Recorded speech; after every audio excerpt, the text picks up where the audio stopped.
నమస్తే vision news కు స్వాగతం. ఈనాటి వార్తలు. ప్రజా సమస్య పరిష్కారానికి ప్రభుత్వం ఇప్పటికే ప్రారంభించిన మీకోసం కాల్ సెంటర్ 1100 సేవలను సద్వినియోగం చేసుకోవాలని జిల్లా కలెక్టర్ చంద్ర నాగరాణి అన్నారు. అర్జీదారులు దాఖలు చేసిన తమ అర్జీలను ఇప్పటికీ పరిష్కారం కాకపోయినా లేదా తమ ఫిర్యాదులకు సంబంధించిన సమాచారం తెలుసుకోవడానికి 1100 నెంబర్కు కాల్ చేయవచ్చునని అన్నారు. ప్రజలు ఈ అవకాశాన్ని సద్వినియోగం చేసుకుని తమ సమస్యలకు పరిష్కారం పొందాలని కలెక్టర్ విజ్ఞప్తి చేశారు. ప్రజల నుండి ఫిర్యాదులు స్వీకరించి వాటిని పరిష్కరించే ప్రజా ఫిర్యాదుల పరిష్కార వ్యవస్థను ఈ సోమవారం నవంబర్ 3న కలెక్టరేట్లో నిర్వహిస్తున్నట్లు జిల్లా కలెక్టర్ చంద్ర నాగరాణి తెలిపారు. అర్జీదారులు వారి యొక్క అర్జీ నమోదు చేసుకోవడానికి మీకోసం.ap.gov.in వెబ్సైట్ నందు వారి యొక్క అర్జీలు నమోదు చేసుకోవచ్చునని తెలిపారు. ప్రజా ఫిర్యాదుల పరిష్కార వ్యవస్థ అర్జీల స్వీకరణ కార్యక్రమాన్ని జిల్లా కేంద్రంతో పాటు డివిజన్, మండల, మున్సిపల్ స్థాయిలో కూడా నిర్వహిస్తామని అన్నారు. అర్జీదారులు ఈ విషయాన్ని గమనించి తమ ఫిర్యాదులను సమీపంలోని డివిజన్, మండల కార్యాలయాలు లేదా మున్సిపల్ కార్యాలయాల్లో కూడా సమర్పించుకోవచ్చునని అన్నారు. ప్రజలు ఈ విషయాన్ని గుర్తించి ఈ అవకాశం సద్వినియోగం చేసుకోవాలని కలెక్టర్ విజ్ఞప్తి చేశారు.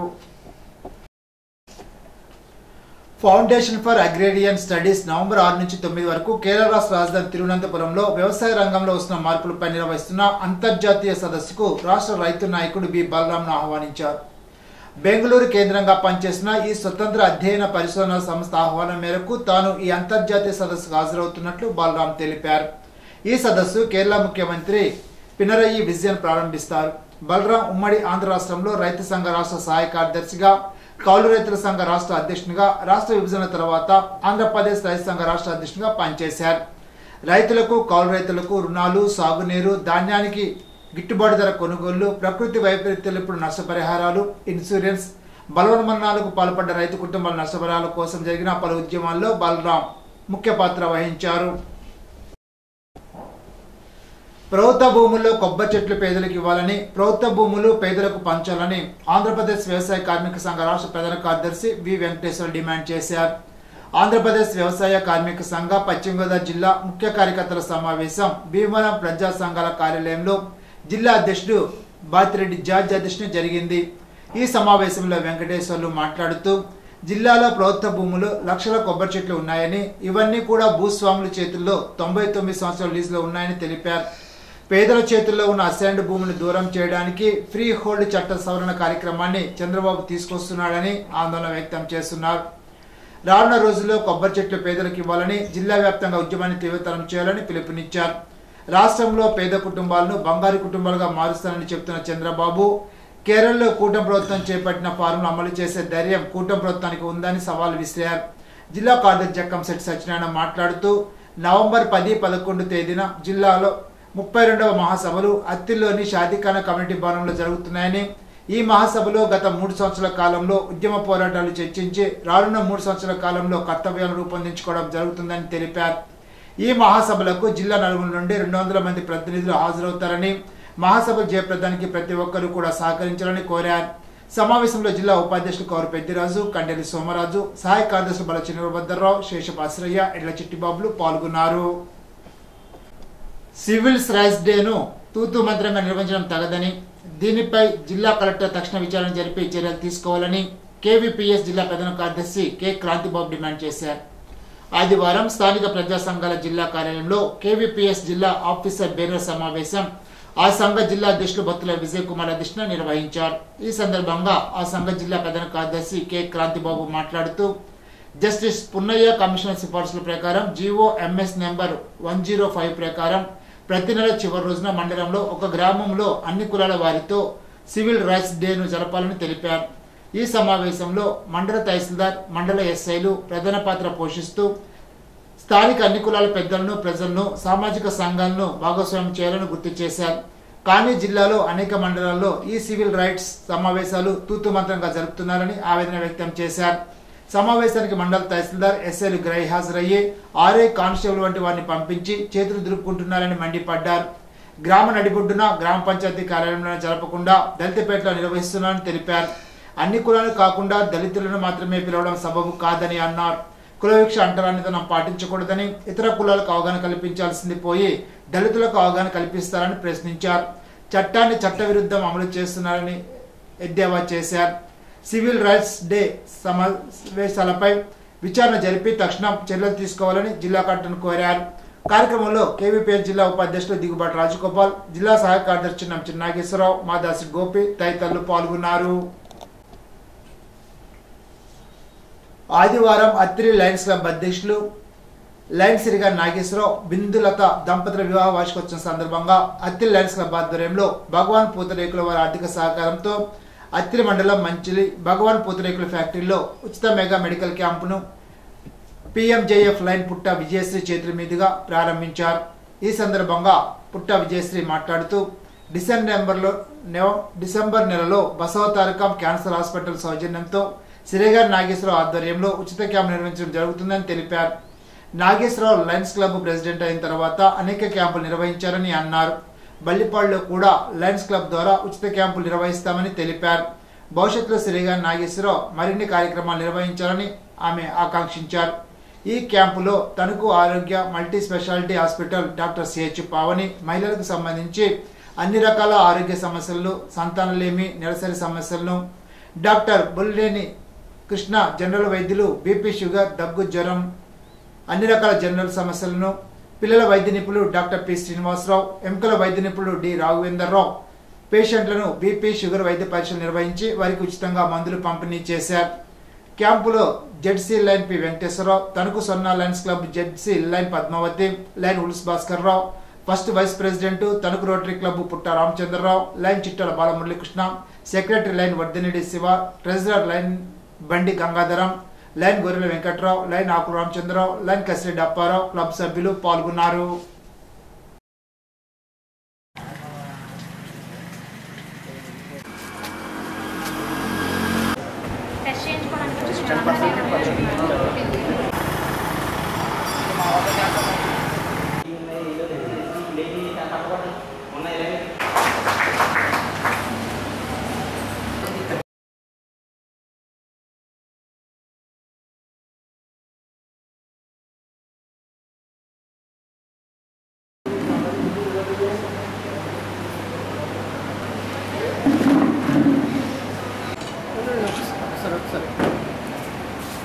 సరే ఇప్పుడు నాకు సరిపోతుంది.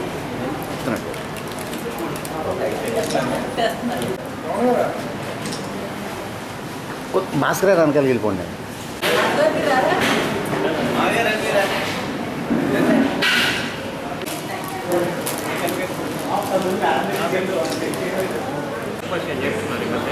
చేశారు. ఎక్కడ అవసరం ఉందో అక్కడ లయన్స్ మెంబర్స్ ఉంటారండి. Where there is a need there is a lion. అలా ఈరోజు ఇక్కడ ఉచిత వైద్య శిబిరం, మెగా వైద్య శిబిరం ఏర్పాటు చేయడం ఎంతో ముదావరం. మరి ఇక్కడ మంచిలి గ్రామంలో రిమోట్ ఏరియాలో వాళ్ళు ప్రజలు డైరెక్ట్గా హాస్పిటల్స్కి వెళ్ళి చూపించుకోలేకపోయినప్పటికీ ఇలాంటి క్యాంప్స్ ద్వారా మీరు చక్కగా ఉపయోగించుకోవచ్చు. నెల రోజుల్లో ఇప్పుడే మన భాస్కర్ గారు చెప్పారు 8 క్యాన్సర్ స్క్రీనింగ్ క్యాంప్స్ పెడుతున్నాము అని. అది Indo American Basavatarakam cancer institute నుంచి, హైదరాబాద్ నుంచి మీకు విత్ ఎక్విప్మెంట్ వారి వ్యాన్స్ అవి వస్తాయి, విత్ డాక్టర్స్, స్టాఫ్ అందరూ వస్తారండి. అలాగే ప్రతి ఒక్కరికి ఎవరికైనా కనుక ప్రిలిమినరీ టెస్ట్లో డౌట్ ఉంటే వారికి టెస్టులు చేయించుకోవాలంటే మినిమం 5,000 రూపాయలు అవుతుందండి. ఊరికి మన తణుకు కానీ ఎక్కడ కానీ ఏదో భీమవరం ఇలాంటి రాజమండ్రి వెళ్ళినా మినిమం అలాంటి 5,000 రూపాయల టెస్టులు ప్రతి ఒక్క స్త్రీకి ఉచితంగా చేయబడుతుంది.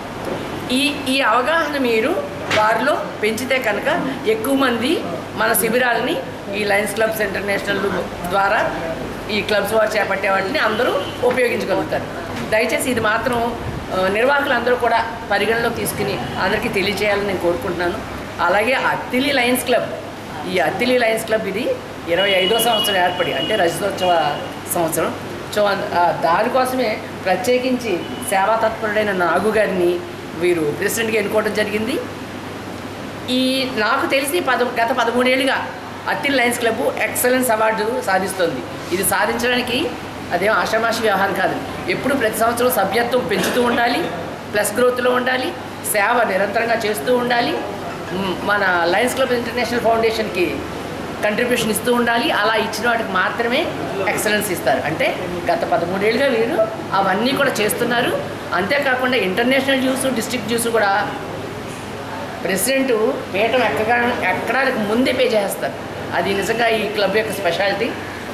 ఈరోజు మంచిలి గ్రామంలో మెగా మెడికల్ క్యాంపు ఏర్పాటు చేయడం జరిగింది. ఈ మెగా మెడికల్ క్యాంపులో పూర్ అండ్ నీడ్ పీపుల్కి వైద్యం చేయించే నిమిత్తం మనం అత్తిలి లయన్స్ క్లబ్ ద్వారా ఎన్నో సేవా కార్యక్రమం చేస్తున్నాము. గతంలో కూడా అక్టోబర్ 9వ తారీఖున కూడా మనం మెగా ఐ క్యాంప్ ఏర్పాటు చేసుకున్నాం. అదేవిధంగా ఈరోజు నా యొక్క వివాహం సందర్భంగా దినోత్సవం సందర్భంగా ఈరోజు మెగా మెడికల్ క్యాంప్ ఒకటి ఏర్పాటు చేయడం జరిగింది. ఈ మెగా మెడికల్ క్యాంప్కి మాకు గెట్ కోఆర్డినేటర్ అయినటువంటి పుట్ట విశ్రయ్య గారు రావటం మాకు ఎంతో ఆనందకరంగా ఉంది. అదేవిధంగా పూర్ అండ్ నీడ్ పీపుల్ ఎక్కడైతే ఉన్నారో వారికి ఇలా మెడికల్ క్యాంపులు ఏర్పాటు చేసి ఈ మెడికల్ క్యాంప్ ద్వారా వారికి ఉచితంగా మందులు అలాగే ఉచితంగా వైద్యం చేయించి వారి ఆరోగ్యానికి మనం ఎంతో కొంత తోడ్పడతామని మనం తెలియజేసుకుంటూ అధికారులు కూటమి నాయకుల సమన్వయంతో తుఫాను ప్రభావాన్ని తణుకు నియోజకవర్గంలో సమర్థవంతంగా ఎదుర్కొన్నామని శాసనసభ్యులు ఆర్మీ రాధాకృష్ణ పేర్కొన్నారు. ఆదివారం తణుకు పట్టణంలోని తుఫాను ప్రభావానికి గురైన బాధితులకు 25 కిలోల బియ్యంతో పాటు నిత్యావసరాలు కూరగాయలు పంపిణీ చేసిన ఎమ్మెల్యే మాట్లాడుతూ తుఫాను హెచ్చరికలు వచ్చిన నాటి నుండి చంద్రబాబు నాయుడు, ఉప ముఖ్యమంత్రి పవన్ కళ్యాణ్, మంత్రి నారా లోకేష్ సమన్వయంతో అధికారులు ఎప్పటికప్పుడు అప్రమత్తం చేస్తూ ప్రాణ ఆస్తి నష్టం రాకుండా ముందస్తు చర్యలు చేపట్టారని అన్నారు.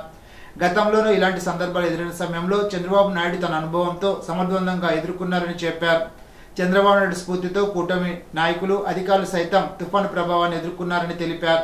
తణుకు నియోజకవర్గంలో సైతం వృక్షాలు, విద్యుత్ స్తంభాలు కూలిపోయిన తక్షణమే వాటిని పునరుద్ధరించి ప్రజలకు ఇబ్బంది లేకుండా సహకరించారని చెప్పారు. ఈ సందర్భంగా వివిధ శాఖలకు చెందిన అధికారులు, సిబ్బందికి చిరు సత్కారం చేసి అభినందించారు. తణుకు నియోజకవర్గంలో తుఫాను ప్రభావంతో ప్రాథమిక అంచనా ప్రకారం 4000 ఎకరాల్లో పంట నష్టం ఏర్పడిందని అధికారులు నివేదిక ఇచ్చారని తెలిపారు. పంట నష్టపోయిన రైతులను ఆదుకునేందుకు కూటమి ప్రభుత్వం సిద్ధంగా ఉందని చెప్పారు. రైతులు ఎవరు అధైర్యపడవద్దని ఈ సందర్భంగా ఎమ్మెల్యే రాధాకృష్ణ సూచించారు.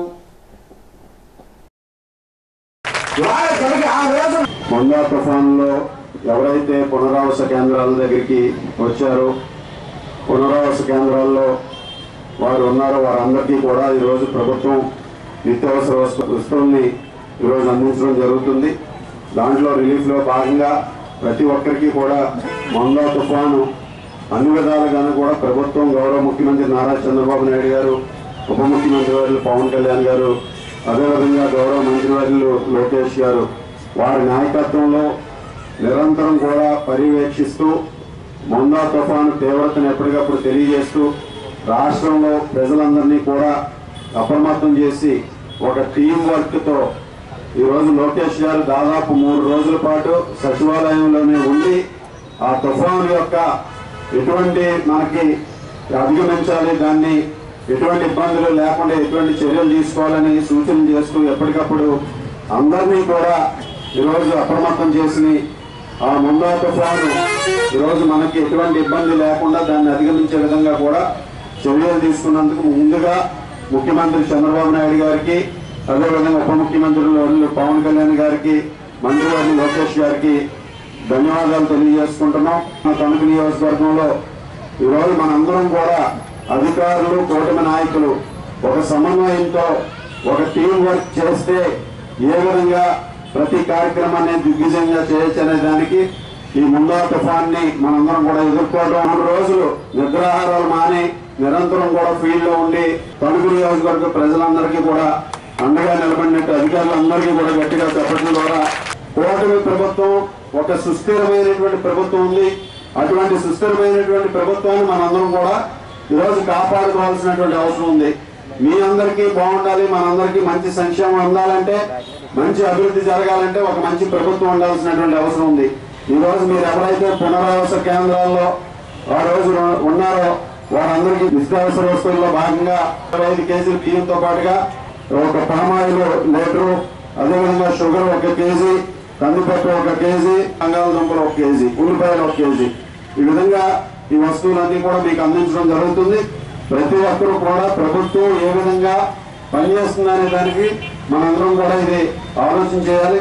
అదేవిధంగా రైతాంగానికి సంబంధించి ఈరోజు ఏదైతే మన నియోజకవర్గంలో 4500 ఎకరాలు మనకి ప్రాథమికంగా ఈరోజు వర్షాల వలన, గాలుల వలన దెబ్బతిన్నట్టు అంచనా వేయడం జరిగింది. వాటన్నిటికీ కూడా ఎన్యూమరేషన్ చేయడం జరిగింది, ప్రభుత్వానికి పంపించడం జరిగింది. ఆ విధంగా ప్రతి ఒక్కరికి కూడా రైతులందరికీ కూడా ఈరోజు ప్రభుత్వం అండగా నిలబడి దానికి సంబంధించినటువంటి ఏదైతే ఇన్పుట్ సబ్సిడీ ఉంటుందో దాన్ని కూడా ప్రభుత్వం ఈరోజు ప్రకటించే విధంగా కూడా చర్యలు తీసుకుంటుందని ఈ సందర్భంగా తెలియజేసుకుంటూ, కేంద్రాల్లో ఎవరైతే మీరందరూ కూడా ఉన్నారో మీ రేషన్ కార్డులో ఒకరుంటే 1000 రూపాయలు పడుతుంది, మీకు ఇద్దరుంటే 2000 పడుతుంది, ముగ్గురు ఆ పైన ఉంటే 3000 పడుతుంది. ప్రతి ఒక్కరికి కూడా మీకు ఈరోజు మీ బ్యాంక్ అకౌంట్లో పడుతుంది. నియోజకవర్గ వ్యాప్తంగా దాదాపు మొత్తం 257 మందికి నియోజకవర్గంలో ఇవ్వడం జరుగుతుంది నిత్యావసర వస్తువుల కిట్లు. అలాగే పట్టణానికి సంబంధించి 63 మందికి ఈ కిట్లు అందించడం జరుగుతుందని సందర్భంగా తెలియజేసుకుంటుంది. శ్రీకాకుళం జిల్లా కాశీబుగ్గ వెంకటేశ్వర ఆలయంలో జరిగిన తొక్కిసలాట తనను ఎంతగానో కలిసి వేసిందని తణుకు శాసనసభ్యులు ఆర్మీ రాధాకృష్ణ పేర్కొన్నారు. ఆదివారం తణుకులో మృతుల కుటుంబాలకు ప్రగాఢ సానుభూతిని తెలిపిన ఎమ్మెల్యే రాధాకృష్ణ కొద్దిసేపు మౌనం పాటించారు. ఆలయ ప్రాంగణంలో జరిగిన తొక్కిసలాటలో 9 మంది ప్రాణాలు కోల్పోవడం విచారకరమని అన్నారు. ఈ ఘటన పట్ల తక్షణమే స్పందించిన రాష్ట్ర ప్రభుత్వం విచారణ కమిటీకి ఆదేశించిందని చెప్పారు. అప్పటికప్పుడు మంత్రి నారా లోకేష్ ఘటనా స్థలాన్ని పరిశీలించి మృతుల కుటుంబాలకు ఆర్థిక సాయం అందేలాగా చర్యలు చేపట్టారని అన్నారు. తొక్కిసలాటలో మృతి చెందిన వారి కుటుంబ సభ్యులకు ప్రభుత్వం అండగా ఉంటుందని ఎమ్మెల్యే రాధాకృష్ణ పేర్కొన్నారు. కాశీబుగ్గ వెంకటేశ్వర స్వామి ఆలయంలో ఈరోజు దురదృష్టవశాత్తు తొక్కిసలాట జరిగి దాదాపు 9 మంది ప్రాణాలు కోల్పోవడం చాలా బాధాకరం. ఈరోజు ప్రభుత్వం అన్ని విధాలుగాను కూడా వారికి అండగా నిలబడి గౌరవ ముఖ్యమంత్రి చంద్రబాబు నాయుడు గారు వెంటనే స్పందించి, అదేవిధంగా గౌరవ మంత్రివర్యులు లోకేష్ గారు వెంటనే అక్కడ సంఘటన స్థలానికి వెళ్ళి అక్కడ వారందరికీ కూడా అండగా నిలబడి ఈరోజు ప్రభుత్వం అన్ని విధాలుగాను కూడా చర్యలు తీసుకుంది. ఆ సంఘటనలో మరణించినటువంటి వారి ఆత్మకు శాంతి చేకూరాలని మనస్ఫూర్తిగా కోరుకుంటూ వారి కుటుంబాలకి మనందరి తరఫున కూడా ప్రగాఢ సానుభూతిని తెలియజేసుకుంటూ ముందుగా వారి ఆత్మ శాంతి చేకూరాలని 2 నిమిషాలు మౌనం పాటిద్దామని తెలియజేసుకుంటాం.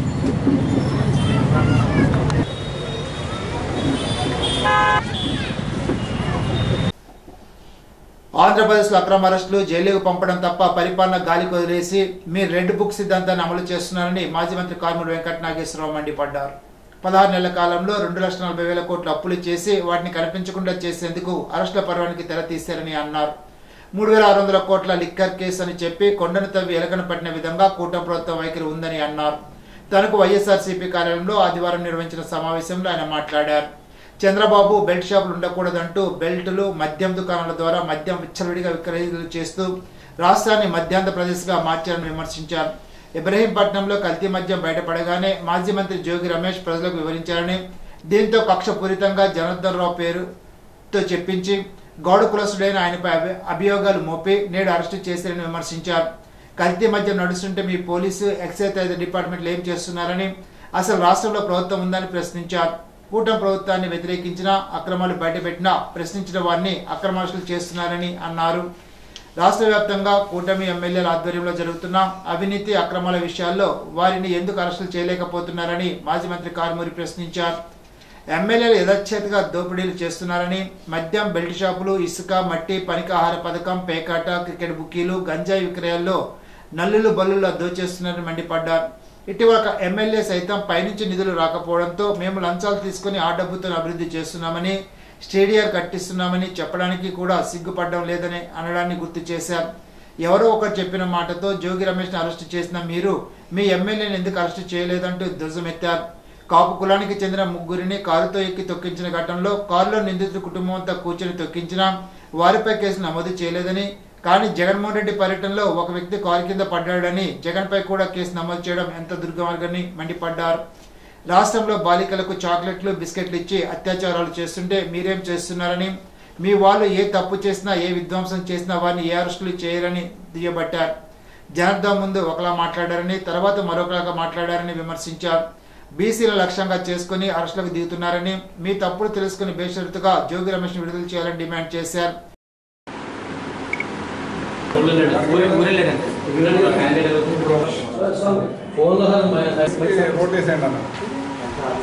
చంద్రబాబు నాయుడు పాలనలో అరెస్టులు తప్పితే పరిపాలన గాలికి వదిలేశారు. ఇవాళ ప్రతిదీ కూడా ఏదో రకమైన ఆ రెడ్ బుక్ సిద్ధాంతం అని చెప్పి ఓన్లీ 17 నెలల్లో కూడా అరెస్టుల కార్యక్రమం తప్పితే వేరే లేదు. కానీ 2,40,000 కోట్లు అప్పు చేసి అది ఏమైందో తెలియదు, కానీ 3,600 కోట్ల రూపాయలు రిక్కర్ కేసు అని చెప్పి ఇవాళ కొండంతవి ఎలకన పట్టినట్టు చేశారు. కానీ అరెస్టులు మాత్రం చూపిస్తూ ఉన్నారు. అలాగే ఈ రాష్ట్రంలో మద్యం విచ్చలవిడిగా బెల్ట్ షాపులు ఇచ్చి మద్యాన్ని విపరీతంగా దోపిడీ చేయాలని చెప్పి ఓ పక్కన చంద్రబాబు నాయుడు బెల్ట్ షాపులు ఉండకూడదంటాడు. బెల్ట్ షాపులే కాదు, వైన్ షాపుకు రూములు కూడా ఇచ్చి రూముల్లో కూడా తాగిస్తూ ఉన్నారు. దారుణాతి దారుణంగా ఈ రాష్ట్రం మధ్యాంధ్రప్రదేశ్గా జరిగింది, కల్తీ మధ్యాంధ్రప్రదేశ్గా అయ్యింది. ఎక్కడికక్కడ స్థావరాలు పెట్టుకుని కల్తీ మందు తయారు చేసే కార్యక్రమాలు చేస్తూ మరి తొలిగా ఈ కల్తీ మద్యం ఏదైతే ఇబ్రహీంపట్నంలో దొరికినప్పుడు మన జోగ రమేష్ గారు ఫస్ట్ వెళ్ళి దాన్ని పట్టుకుని ప్రజలకి మీడియా వారికి చూపించిన వ్యక్తి మీద, జనార్దన్ అనే అతను చెప్పిన మాట మీద అతన్ని మీద కక్షపూరితంగా ఒక గౌడ కులస్తుడని కూడా చూడకుండా, ఒక బీసీ అని చూడకుండా కావాలని అతను అరెస్ట్ చేయాలని పనిగట్టుకుని అతని మీద అభియోగాలు మోపి ఈ రాష్ట్ర ప్రభుత్వం ఉందా లేదా? ఇవాళ జోగి రమేష్ గారి ఆధ్వర్యంలో ఒక కల్తీ మద్యం నడుస్తూ ఉంటే సిటీ పోలీస్ సర్కిల్లో సెంటర్లో ఉన్న ఏరియాలో కల్తీ మద్యం జరుగుతూ ఉంటే ఆ జరిగిన మద్యం షాపులకి బెల్ట్ షాపులకి సప్లై జరుగుతూ ఉంటే మీ ఎక్సైజ్ డిపార్ట్మెంట్ ఏమైంది, మీ పోలీస్ డిపార్ట్మెంట్ ఏమైంది, మీ ఇంటెలిజెన్స్ డిపార్ట్మెంట్ ఏమైంది, మీ పరిపాలన ఏమైంది, అసలు మీ పరిపాలన ఉందా లేదా అని నేను అడుగుతా ఉన్నాను. నేను 16 నెలల నుంచి యథేచ్ఛగా మద్యం దొంగ లెక్కర్ తయారవుతా ఉంటే, షాపులకే డెలివరీ అవుతా ఉంటే మీరు పట్టించుకోవట్లేదంటే ప్రభుత్వాన్ని మీరు నడుపుతున్నారా లేదా అని నేను అడుగుతున్నాను. నేను ఇవాళ ఒక బీసీని, ఒక గౌడ కులస్తుడిని మీరు అరెస్ట్ చేయాలని కక్షపూరితంగా, మీరు కక్ష సాధింపుగా ఇవాళ జోగి రమేష్ గారిని అరెస్ట్ చేయటం చాలా బాధాకరం. మరి అతన్ని మీరు ఇబ్బంది పెట్టాలని ఈ కార్యక్రమం చేశారని, ఎవరైతే మరి మంత్రులుగా మరి మంచి పేరులో ఉన్నారో వాళ్ళందరినీ కూడా ఏదో రూపంలో మీరు అరెస్ట్ చేసి చేయాలని చెప్పి మీరు ఈ పని చేస్తున్నారు. ఇవాళ మిమ్మల్ని అడుగుతా ఉన్నాను నేను, మీ ఎమ్మెల్యేలు మీరు ఎందుకు అరెస్ట్ చేయట్లేదు? మీ ఎమ్మెల్యేలు యథేచ్ఛగా దోపిడీ చేస్తా ఉన్నారు. ఎవరో ఒక అతను మాట చెప్పిన దాని మీద మీరు జోగి రమేష్ని అరెస్ట్ చేశారే, మీ ఎమ్మెల్యేలు డైరెక్ట్గా బాహాటంగా మాట్లాడుతూ దోచుకుంటా ఉంటే ఎందుకు అరెస్టులు చేయట్లేదు? మీ వాళ్ళు ఏ తప్పు చేసినా, ఏ విధ్వంసం చేసినా మీరు అరెస్టులు చేయరు. మీరు ఆ రెడ్ బుక్ సిద్ధాంతం మీ వాళ్ళ మీద లేదు. శ్రీకాకుళం జిల్లా కాశీబుగ్గ వెంకటేశ్వర ఆలయంలో జరిగిన తొక్కిసలాటలో 10 మంది మరణించడం బాధాకరమని మాజీ మంత్రి కారుమూరి అన్నారు. ఆలయ ధర్మకర్త ముందు రోజే పోలీసులకు బందోబస్తుపై సమాచారం ఇచ్చారని చెబుతున్నారని, కానీ ప్రభుత్వ నిర్లక్ష్యం కారణంగానే భక్తులు మృతి చెందారని స్పష్టం చేశారు. ఈ సందర్భంగా మృతులకు నివాళులర్పిస్తూ 2 నిమిషాల మౌనం పాటించారు. సమావేశంలో పట్టణాధ్యక్షుడు మాసిరెడ్డి శేషగిరి, పబ్లిసిటీ వింగ్ జిల్లా అధ్యక్షుడు జల్లు జగదీష్, తేతలి మాజీ సర్పంచ్ కోట నాగేశ్వరరావు, నియోజకవర్గ మహిళా అధ్యక్షులు మెహర్ అన్సారీ, పట్టణ మహిళా అధ్యక్షురాలు నూకల కనకదుర్గ తదితరులు పాల్గొన్నారు. నిన్నటి రోజు కాశీబుగ్గలో ఒక వెంకటేశ్వర స్వామి ఆలయం, కొత్తగా కట్టించిన ఆలయంలో ఆ ధర్మకర్త ఒకరోజు ముందే పోలీసులకి ఎక్కువ మంది వస్తారు, మాకు బందోబస్తు కల్పించండి అని అడిగి మరి ఆ బందోబస్తు ఇవ్వకపోవటం, 10 మంది మరణం సంభవించటం చాలా బాధాకరం. వారందరికీ ఆత్మశాంతి కలగజేయాలని మరి సంతాపం తెలియజేస్తాం.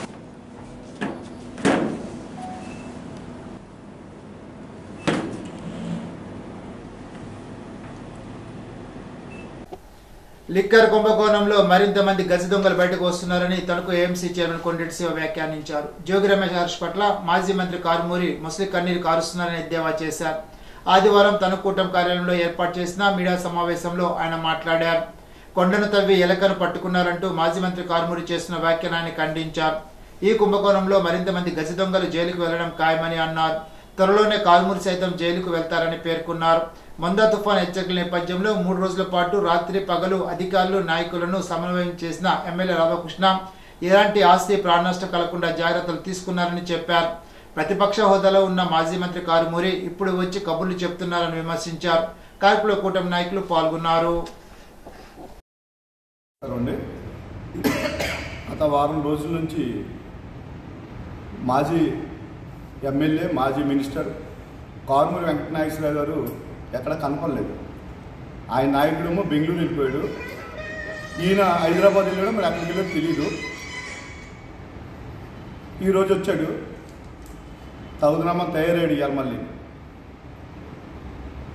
తణుకు నియోజకవర్గంలో తుఫాను హెచ్చరికతోటి ఇక్కడ రాధాకృష్ణ గారు 3 రోజులు 3 రాత్రులు కంటి మీద కునికి లేకుండా అధికారులతో మొత్తం ఒక యుద్ధ బాధ్యతన పనిచేస్తూ ఈయన పనిచేస్తూ కూటమి నాయకుని ఎలర్ట్ చేస్తూ ఏదైతే మండలాల్లో మన ఎక్కడైతే పూరిళ్ళు కానీ పూరి గుడిసెలు కానీ అలాగే పెంకిటిళ్ళు ఉన్న వాళ్ళందరూ కూడా వాళ్ళందరినీ తీసుకొచ్చి ఒక పునరావాస కేంద్రం ఏర్పాటు చేసి వాళ్ళందరినీ అక్కడ తరలించి వాళ్ళకి యోగక్షేమాలు చూసుకోవటమే కాకుండా ఇక్కడ నియోజకవర్గంలో కరెంటు పోకుండా చెట్లు పడ్డా కరెంటు స్తంభాలు పడిపోయినా ఇమీడియట్గా గంట 2 గంటల లోపు మొత్తం స్తంభం పడిపోతే స్తంభం విరిగిపోయిన స్తంభాన్ని మార్పు చేయడానికి, అలాగే చెట్టు ఇరిగిపోయి పడిపోతే ఆ చెట్టుని తీసివేయడానికి ఎక్కడికక్కడ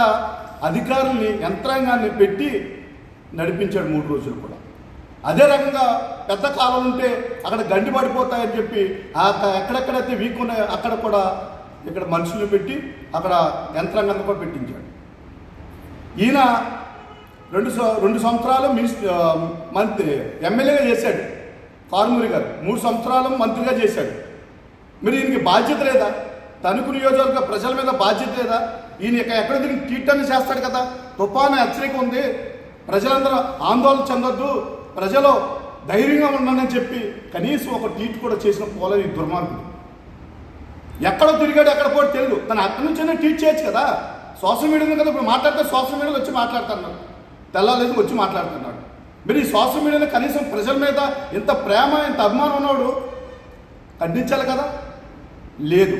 ఈరోజు రైతులు ఎవరైతే రైతులు ఈరోజు ఈరోజు తలబరవే ఈ గాలికి ఒరిగిపోయి ఉన్నాయో ఆ పొలాలన్నీ కూడా ప్రభుత్వం దృష్టికి ఈరోజు రాధాకృష్ణ గారు తీసుకెళ్లారు.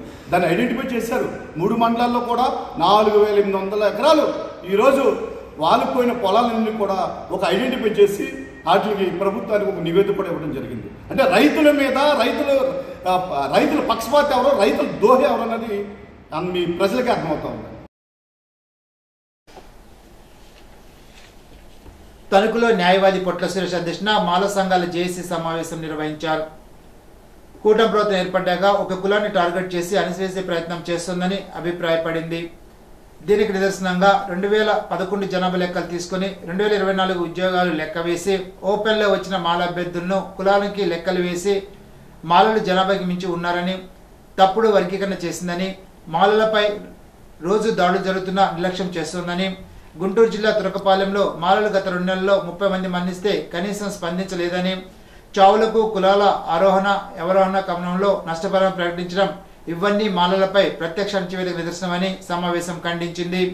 ప్రభుత్వ నిష్క్రియ పర్వతాన్ని ఎదుర్కోవడానికి ఉమ్మడి పశ్చిమ గోదావరి జిల్లాలో ఉన్న అన్ని మాల సంఘాలు ఏకమై జేఏసీగా ఏర్పడి డిసెంబర్ 13న తాడేపల్లిగూడెంలో భారీ సదస్సు నిర్వహించడం జరుగుతుందని సమావేశం తెలిపింది. ఆదివారం తణుకులో అమలవేల భవనంలో కల్లు గీత కార్మిక సంఘ జిల్లా కమిటీ ఆధ్వర్యంలో రౌండ్ టేబుల్ సమావేశం కామన్ మున్సిపల్ అధ్యక్షులు నిర్వహించారు. సమావేశంలో వివిధ రాజకీయ పార్టీల నాయకులు, ప్రజా సంఘాల నాయకులు పాల్గొని గీత వృత్తి కాపాడడానికి తమ వంతు సహాయ సహకారాలు అందిస్తామని హామీ ఇచ్చారు. సమావేశంలో సంఘ రాష్ట్ర ప్రధాన కార్యదర్శి నరసింహమూర్తి మాట్లాడుతూ గీత వృత్తిలో కార్మిక సమస్యను తెలుపుతూ నేడు కూటమి ప్రభుత్వం గీత కార్మికుల పట్ల వ్యతిరేక విధానాలను సమావేశంలో వివరించారు. రాష్ట్రంలో కల్తీ మద్యం ఏరులై పారుతున్నా ప్రభుత్వం చోద్యం చూస్తూ ఏమీ చేయలేని నిస్సాయ స్థితిలో ఉందని అన్నారు. రోజుకు ఒక్కొక్క బ్యాటరీ నుండి కల్తీ మద్యం 30,000 లీటర్లు తయారవుతోందని, దాన్ని రాష్ట్రంలో విచ్చలవిడిగా అమ్ముతున్నారని అన్నారు. దీనిపై సిబిఐ ఎంక్వైరీ వేసి దోషులపై పీడీ యాక్ట్ నమోదు చేయాలని ఆయన ప్రభుత్వాన్ని డిమాండ్ చేశారు. వైఎస్ఆర్సీపీ తణుకు పట్టణ అధ్యక్షులు మారిశెట్టి శేషగిరి మాట్లాడుతూ వైఎస్ జగన్మోహన్ రెడ్డి రాష్ట్ర ముఖ్యమంత్రిగా ఉన్నప్పుడు ప్రభుత్వ ఆధ్వర్యంలో చట్టబద్ధంగా మద్యాన్ని విక్రయించేదని, నేడు ప్రజాప్రతినిధులు బెల్ట్ షాప్ నిర్వహణకు డబ్బులు వసూలు చేస్తున్నారని అన్నారు. గీత కార్మికులకు ఇవ్వాల్సిన ఎక్స్చేష ఆదరణ పథకాన్ని అమలు చేయాలని రాష్ట్ర ప్రభుత్వాన్ని శేషగిరి డిమాండ్ చేశారు. సిపిఐ జిల్లా కమిటీ సభ్యులు బొద్దాని నాగరాజు కలితే వృత్తి సాంప్రదాయమైన వృత్తిని తరతరాల నుండి ఆ వృత్తిపై లక్షలాది మంది గీత కార్మికులు వారి కుటుంబాలు పోషించుకుంటున్నారని, అటువంటి కార్మికుల పొట్టను కొడితే చూసి ఊరుకునేది లేదని, గతంలో పథకాలన్నీ వారికి అమలు చేయాలని ప్రభుత్వాన్ని డిమాండ్ చేశారు. రాష్ట్రంలో బెల్ట్ షాపులు అరికట్టాలి, అక్రమ మద్యాన్ని ఖచ్చితంగా నిషేధించాలి. ఎవరైతే అక్రమ మద్యం తయారు చేస్తున్నారో వాళ్ళ మీద పీడీ యాక్ట్ పెట్టాలి. ఈ కేసు అక్రమ మద్యం ర్యాకెట్ మీద సిబిఐతో దర్యాప్తు చేయించాలి. ఎక్సైజ్ మంత్రి, ముఖ్యమంత్రి ఈ కల్తీ మద్యానికి బాధ్యత వహించాలి. ఎక్సైజ్ మంత్రి గారు ఆ నియోజకవర్గంలో ఇంటి చుట్టూ కూడా బెల్ట్ షాపులు ఉన్నాయి, అక్రమ మద్యం ఉన్నాయి. చాలా కాలంగా జరుగుతూ ఉంది. ఆ నియోజకవర్గంలోనే అరికట్టలేకపోతూ ఉన్నాయి. ఎక్సైజ్ అధికారి సమీక్ష మీటింగ్లో బెల్ట్ షాపులు తొలగించండి, ఉపేక్షించమని ఆయన ఇప్పటికి 2 సార్లు చెప్పాడు. అంచేత పైకి మాటలు చెప్పినా మేము అలాగే చెప్తాం, మీ వ్యాపారం నేను చేసుకోండి అని చెప్పేసరి వాళ్ళకి మౌఖిక ఆదేశాలు కిందకు ఉన్నాయి. ప్రభుత్వానికి ప్రధానంగా ముఖ్యమంత్రికి, ఎక్సైజ్ మంత్రికి చిత్తశుద్ధి ఉంటే ప్రజల జీవితాలతో చెలగాటం అనుకుంటే తక్షణ బెల్ట్ షాపులు అరికట్టాలి, కల్తీ మద్యాన్ని తక్షణం తొలగించాలి, వాళ్ళ మీద కేసులు పెట్టాలి. అంతే తప్ప సిబిఐతో అప్పగించకుండా వాస్తవాలు బయటకు రావు. కల్తీ దేశాల్లో ఉండి కల్తీ మద్యం తయారు చేసి వాళ్ళ వెనకాలన్న పెద్దలు కూడా బయటికి రావాలి. పెద్దల ప్రయోజనాల కోసం, వాళ్ళ లాభాల కోసం కల్తీ వ్యాపారం జరుగుతూ ఉంది. పోరాడి సాధించుకున్న హక్కులు చంద్రబాబు గారి ప్రభుత్వం 2017లో కానీ ఇప్పుడు కానీ అన్నీ రద్దు చేశారు. గతంలో రాజశేఖర రెడ్డి గారి ముఖ్యమంత్రి ఉండగా మా పోరాటం వల్ల పింఛను 200 రూపాయలు ప్రకటించారు. ఆనాడు వేళ వాళ్ళ అవసరాల కోసం పెంచారు. రాజశేఖర రెడ్డి ఎక్స్గ్రేషియా ప్రకటించారు, ఇచ్చారు. ఈయన వచ్చిన తర్వాత ఎక్స్గ్రేషియా రద్దు చేశాడు. చెట్ల పనులు రద్దు చేసి చెట్టు మీద హక్కు లేకుండా చేశాడు. అంచేత తెలుగుదేశం ప్రభుత్వంలో చంద్రబాబు నాయుడు గారి పరిపాలనలో గీత కార్మికునికి న్యాయం జరగదు. ఈ రాష్ట్రంలో కొలిగత వృత్తిని కాపాడండి, లేకుంటే భవిష్యత్తులో కలిసి వచ్చే రాజకీయ పార్టీలు, కలిసి వచ్చే సంఘాలతో పెద్ద ఎత్తున ఉద్యమాలు చేపడతామని చెప్పింది. ఈ సందర్భంగా ప్రభుత్వాన్ని హెచ్చరిస్తూ ఒక తీర్మానాన్ని పెడతా ఉన్నాం. మండపాకలో వేయించేసిన బాలగణపతి దేవాలయంలో కార్తీక మాస సందర్భంగా గ్రామ ప్రజల సహకారంతో కార్తీక వన సమారాధన నిర్వహించారు. అధిక సంఖ్యలో గ్రామ ప్రజలు, అయ్యప్ప స్వాములు వన సమారాధనలో పాల్గొన్నారు. ఈ సందర్భానికి రాని వృద్ధులకు స్వయంగా కమిటీ సభ్యులు ప్రసాదాన్ని ఇంటికి పంపిణీ చేశారు.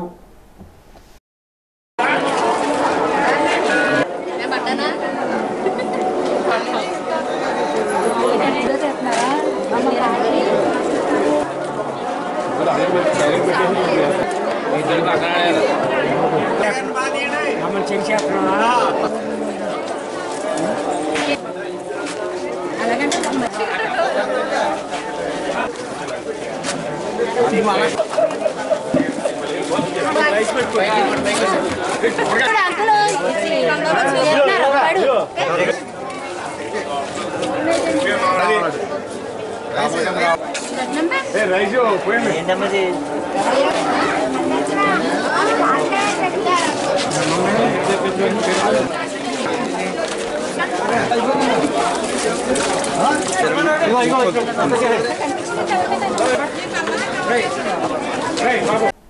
ఇప్పుడు ఒక చిన్న బ్రేక్.